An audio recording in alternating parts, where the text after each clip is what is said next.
ایک دن حضور سیر کرتے ہوئے باہر تشریف لے گئے۔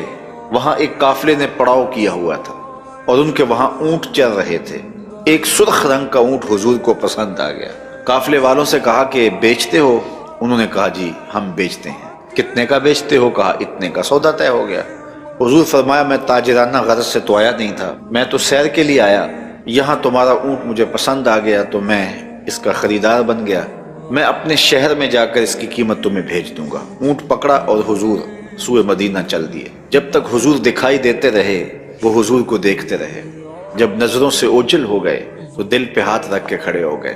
تھوڑی دیر کے بعد جب سکتے سے باہر آئے تو ایک دوسرے سے پوچھنے لگے کہ ایک شخص آیا اور وہ تم سے اونٹ لے گیا، تم نے نہ اس کا پتہ پوچھا، نہ کوئی اس نے ضامن دیا، اور نہ تم میں سے اسے کوئی جانتا ہے۔ یار صاحب کی عقل پہ پردہ آ گیا، کسی نے اس کا پتہ پوچھ لیا ہوتا۔ ایک بولا یار جب وہ بات کرتا تھا اس کے منہ سے پھول جھڑتے تھے۔ دوسرا کہنے لگا جب وہ مسکراتا تھا تو سامنے والے پہاڑوں پہ عکس پڑتا تھا۔ ایک کہنے لگا میں تو اس کی آنکھیں ہی دیکھتا رہ گیا۔ کہا جو بھی ہوا تم اس کے حسن میں کھو گئے اور وہ اپنے حسن کا جادو جگا کے قیمتی اونٹ ہتھیا کے لے گیا۔ تو جب انہوں نے یہ بات کہی تو امام زرقانی لکھتے ہیں کہ اب تک خاموش بیٹھی قافلے کے سردار کی بیوی نے خیمے کا پردہ سرکایا اور ان سے مخاطب ہو کے کہا خبردار اس کے خلاف کوئی بات کی، اللہ کی قسم میں نے ایسا شخص دیکھا ہے کہ جس کا چہرہ چاند کا ٹکڑا ہے، خبردار اس کے خلاف کوئی بات کی، اس کی ضمانت میں دیتی ہوں، اگر وہ قیمت نہ دینے آیا تو قیمت مجھ سے وصول کر لینا۔ انہوں نے کہا اچھا تو اسے جانتی ہے؟ کہا واللہ میں بھی اسے نہیں جانتی۔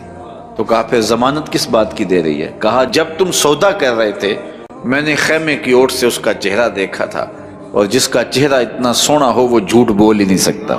کچھ دیر گزری، حضور علیہ السلام کے فرستادہ اشخاص حاضر خدمت ہو گئے۔ تو ایک شخص آیا جس نے کہا کہ میں رسول کریم صلی اللہ علیہ وسلم کا قاصد ہوں اور حضور نے مجھے تمہاری جانب بھیجا ہے، اور یہ لو کھجوریں، ان سے اپنی قیمت پوری کر لو، اور یہ کھجوریں حضور نے تمہاری ضیافت کے لیے بھیجی۔ انہوں نے کہا کہ قیمت تو ہم لیں گے لیکن بتا وہ پیارا رہتا کدھر ہے؟